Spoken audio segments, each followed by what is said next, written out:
Parce que Freud et Lacan, quand même, ces deux messieurs ont donné une consistance clinique énorme à ce qui s'est fait aujourd'hui en termes de prise en charge des personnes qui souffrent dans leur pensée, dans leur corps. Ces deux personnes étaient formées dans cette même racine que j'avais évoquée tout à l'heure, franco-allemande.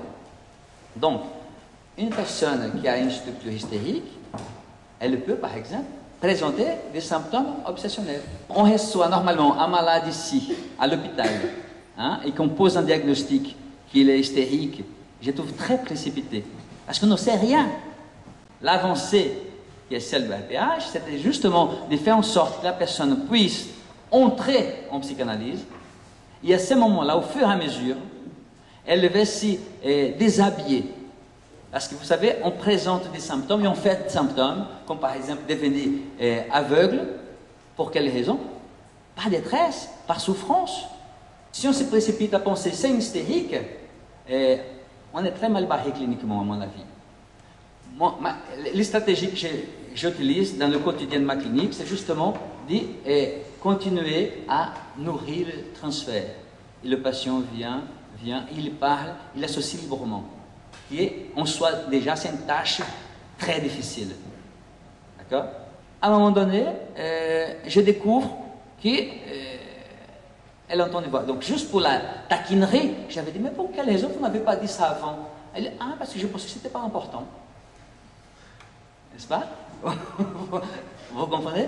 Eh bien, levons le drapeau de la prudence clinique. Hein? Ne nous précipitons pas. Et à un moment donné, jusqu'à présent, c'est comme ça. Hein? À un moment donné, les structures s'y dénudent. Elles s'y déshabillent devant vous. C'est de faire en sorte que le patient hospitalisé puisse venir en consultation externe et, à un moment donné, venir en consultation à l'extérieur. Et le troisième moment, c'est la CPP de l'RPH. C'est-à-dire, nous avons mis en place un dispositif matériel, on peut toucher du doigt et on peut repérer les effets cliniques. Vous comprenez? Dernière vignette que j'appellerais sous la cape de l'hystérie. Une jeune femme se présente à moi pour différents troubles somatiques. Elle parle bien et est plutôt théâtrale avec force agressivité. Très vite donc je me dis, ah la belle hystérique. Mais très vite aussi il me semble que mon hystérique agressive et dans le passage à l'acte se méfie beaucoup et m'accuse sans cesse de bien des choses. Je lui manque de respect, paraît-il. Je ne lui dis pas bonjour comme il faut. Je ne lui tiens pas la porte convenablement. Elle soupçonne continuellement son mari de ne pas l'aimer, de ne pas être honnête. Elle tombe en rage contre sa belle-mère, qui elle aussi ne la traite pas comme il se doit. Enfin bref, pour la faire courte, je me mets soudain à penser que ma belle hystérique n'en est pas une et qu'elle pourrait bien, sous sa cape, être faite d'une autre chair, celle qui très souvent lui fait me demander « Je suis parano ou quoi ?» Charcot faisait photographier les patients et les patientes en particulier pour, par exemple, faire science et montrer à quoi ressemblait une crise d'hystérie avec toutes les phases qui ont été décrites par Charcot, etc., avec des séances de photos. Donc on peut voir les poses passionnelles, etc., etc.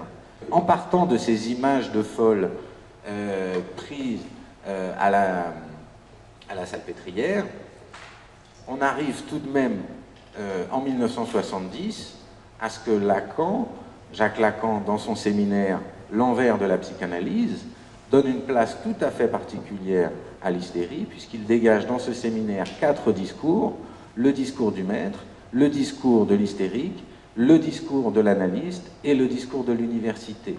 L'autre formule, avec les « vous n'avez rien aussi dans la tête », c'est du cinéma qui rend la vie passablement difficile aux gens.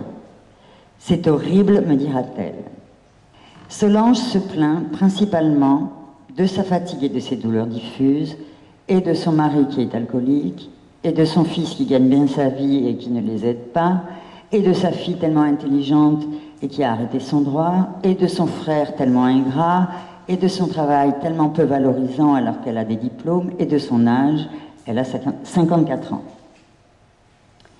Pourtant, très vite, au milieu de toute cette avalanche de plaintes, une question pour elle surgit.